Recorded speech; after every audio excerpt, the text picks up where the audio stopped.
Kamili ni Dennis Wanjala, mwana soja kamili wa His Excellency Right Honorable George Natembeya. Na pia George Natembeya amewasalimia sana na anawapenda. Mumeleta hapa mada ya ati sijui tutamaliza ukabila. Mimi nataka kuambia hivi. Kama nyinyi mnataka tumalize hii ukabila, nyinyi wenyewe ndio mulipewa chance mupigie Raila Amolo Odinga na ukabila yenu mkashindwa.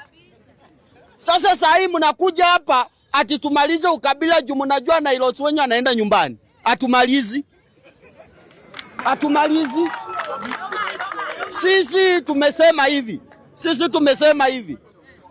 Hii jamii ya Mount Kenya ni jamii mzuri sana. Naona mwingine anakuja hapa anapiga Martha Karua. Kwanza shukuru Martha Karua aliwaletea 1 million. Wewe unajua saa hii mngekuwa wapi? Hata mngefikisha 7 million. Shukuru huyo mama. Mimi nimeambia watu wa Mount Kenya na jamii ya Waluya tushikane tusonge mbele. Kwa muda mrefu nyinyi Waluya mko hapa. Munisikie. Unajua nyinyi ndio vichwa ngumu hii Kenya. Munasikia watu kila mtu ni mkabila. Watu wa maji hata muruke juu Oburu ni mtoto wao. Na huyo mtu mwenye aoni ndio atafuata. Munanisikia? Watu wa Mount Kenya saa hii ndio wanawaambia ati Wakikuyu waache ukabila. Wakikuyu msiwache. Kwanza tutoe William Ruto ndio mtu tutaacha. Mimi ninawaambia hapa ukweli. Saa ile Rigathi wa Gachagua wako kule Mount Kenya amekwama huko. Wanasema Gachagua ni mkabila.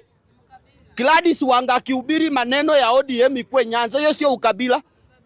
Msitulete my friend. Na tumeona 18.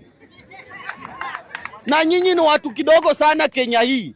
Mimi niliwaambia hapa tutawapangia. So mnajua Bantu ndio wengi. Wakikuyu, Waluya, Wakamba. Sasa ninaona hao watu wakusumbua wakisema tutam, wamesema tutam mpaka Ruto amekonda. Hawa watu juu kama baba yao Shuali amekufa bila kuona urais. Hawa watu unaona William ako karibu Yesu Kristo kumuita sababu ya hawa watu. Na nilionya rais. Nikaambia rais jichunge na hawa watu. Hawa watu watakusafirisha mbinguni bila kujua. Vile umesafirisha baba. Asikii. Mimi nataka kuambia jamii yangu ya Waluya. Watu wanasema kila mtu akule kwa mlango yao. Watoto wetu. Na hiki kitu nitahubiri paka Yesu akuje. Tafadhali tuanze kukula kwa mlango ye. George Natembeya hako. Edwin Sifuna atakuwa hapa nyuma ya George Natembeya. Hapa nyuma ya George Natembeya. Hapo ndiye atakuwa.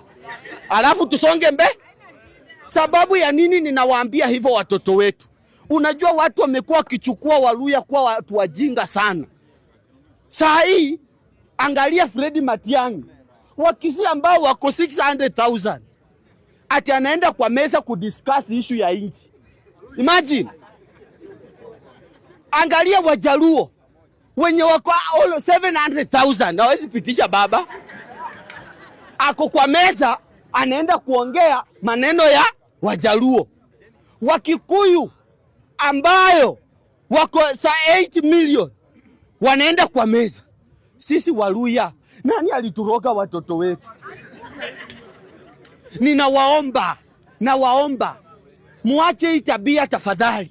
Na mtu asikuambia ati Waluya ati wanajua ati hao ndio wanakuanga democratic. Wacha nimalizie tu tafadhali. Namalizia please. Wacha nimalizie. Enda.